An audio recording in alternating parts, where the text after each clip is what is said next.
kami ng triko.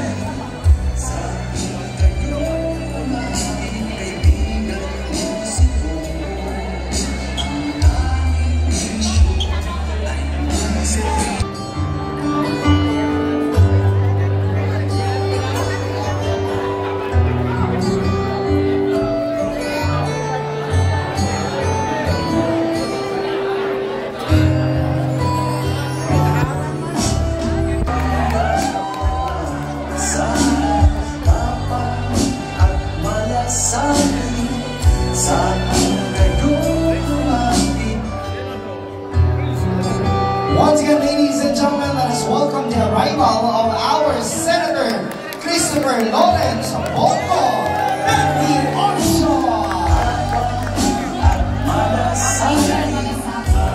Yes, and of course, ang bisyo ay mag-servicios.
Bigyan natin ang daan.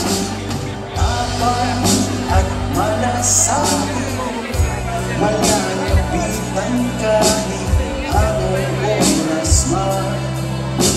Ako'y inyong mahaasahan, tapat at malasakit sa Once again, we would like to request our delegates to give way to our good senator para marinig po ng lahat ng ating mga delegado na nasa loob ng ating venue ang kanyang mensahe para po sa ating lahat. ang aming bisyo ay magservisyo.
To please go back to your seats, settle down.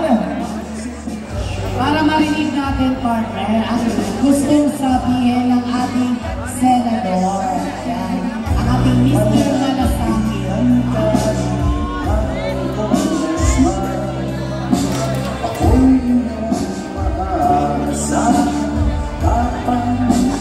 Malasakit.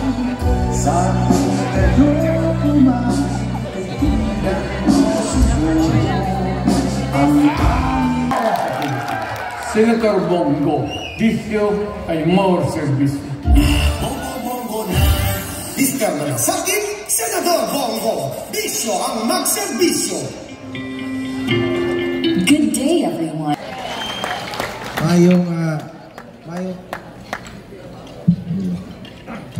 Maayong hapon sa inyong tanan mga kaigsunan. Wala man nimo gisukat man nimo sa imong height, mubo man ka. Kadala. Iyang gisukat kay mubo man siya ganina. Kana sukata sa akong height dugangi gamay. Mga kaigsunan, maayong hapon sa inyong tanan. Ihalo na lang nako Bisaya o Tagalog o Ilonggo. Isa man ko ka Bisaya pod sama ninyo. Assalamualaikum sa akong mga kaigsuunang Muslim. Kabulungan mo sa Mindanao sa una.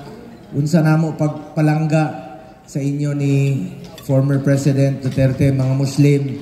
Wala gyud diskriminasyon sa Davao, mayor pa siya sa una. Kabalo ba mo nga ako'y ginasugo sa una ni Presidente Duterte nga mangita og katong pinakapobre nga ipadala sa Mecca para mag-Hajj. Anak niya kapalangga ang mga Muslim. Timan-an nato kitang tanan, Muslim, Kristiyano, igsuon tang tanan, Pilipino tang tanan. Magpangga ta. Naalang ko'y hangyo sa inyo sa ako mga kaigsuunang Bisaya, Silingan, karong gabi una. Ampo ta palihog lang kay Tatay Digong. Kay bulo ko nga gimingaw pud mo sa iya. Ang akong ginahangyo sa inyo, ampo ta sa iyahang kaluwasan, sa iyahang kalusugan, sa iyang health, o sa iyahang kalayaan. Lisod biya kayo ang iyahang kahimtang karon. Kami mismo, bawal gani nimo istorya. Kabulo ko, daghan sa inyo, sa ato mga kaigsunan sa Mindanao nga gasuporta sa iyaha.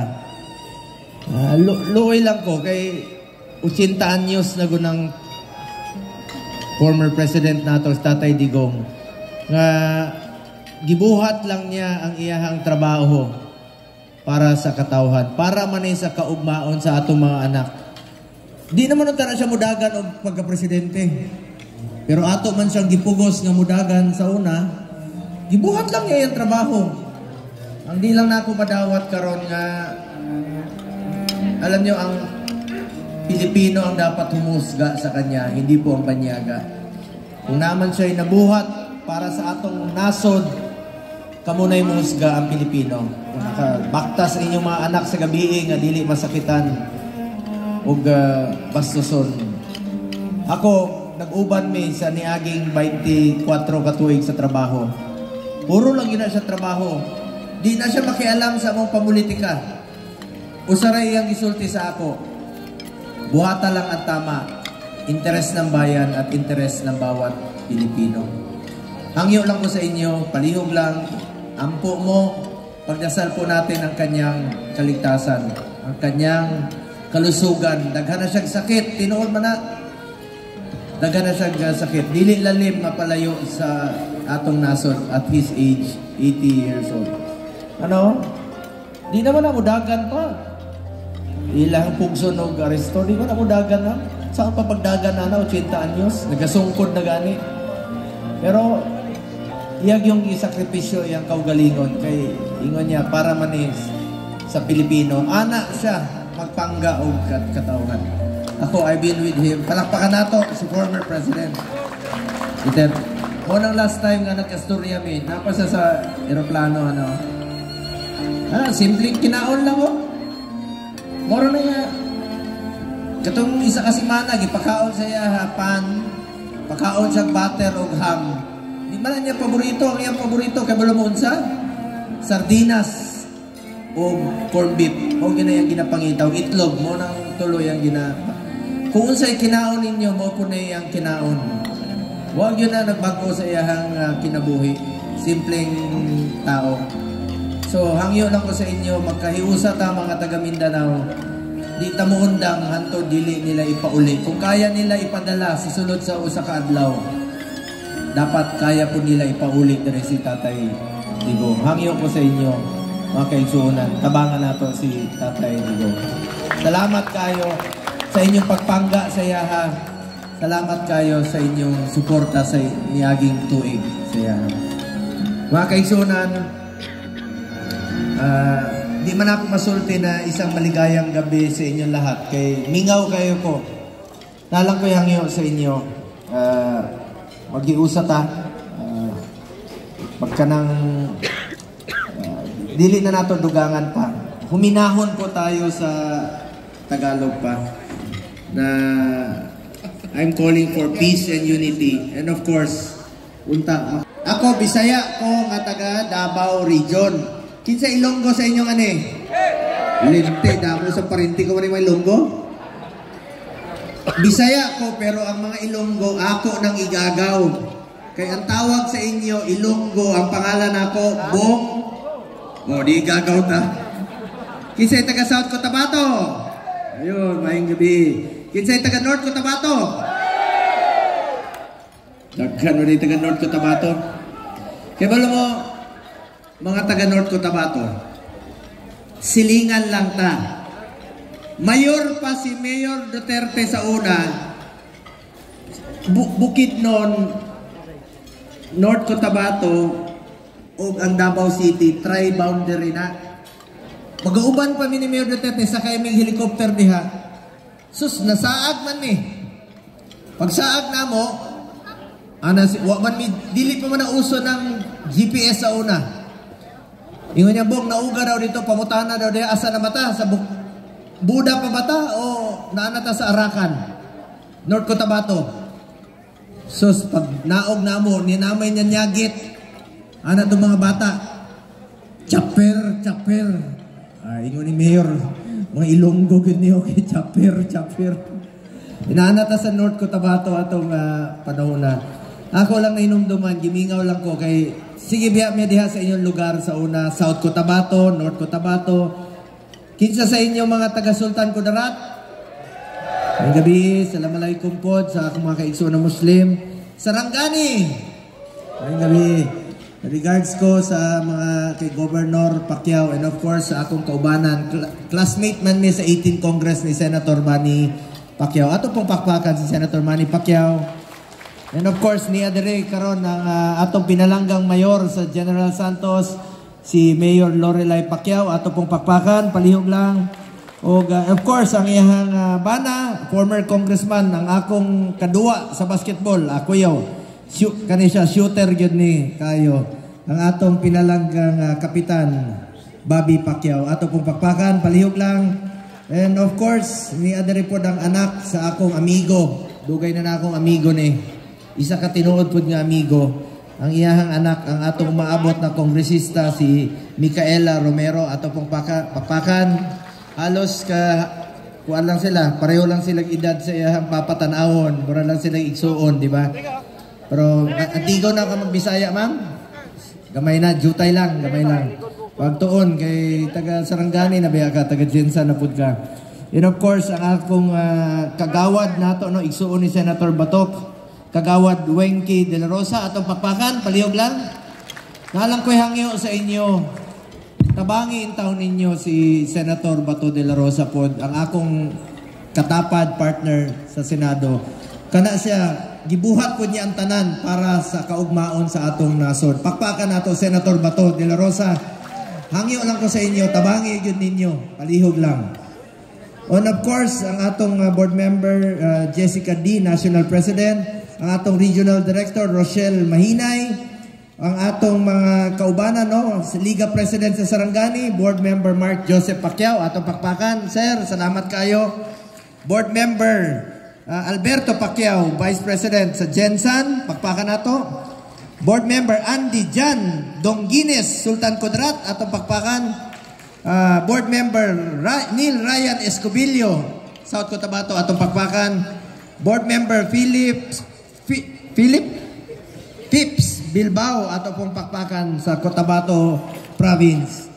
Mga kaigsunan, basig nalimtan ako, pakpakan po nato mga liga ng barangay sa General Santos City. Pakpakan nato, palihog lang. Salamat kayo. Ako ang akong pamilya sa una, nami pasto diha. Kapartner pa sa ako ang lolo sa una. Akong mga tiyo diha, sila Montojo, sila Palacios.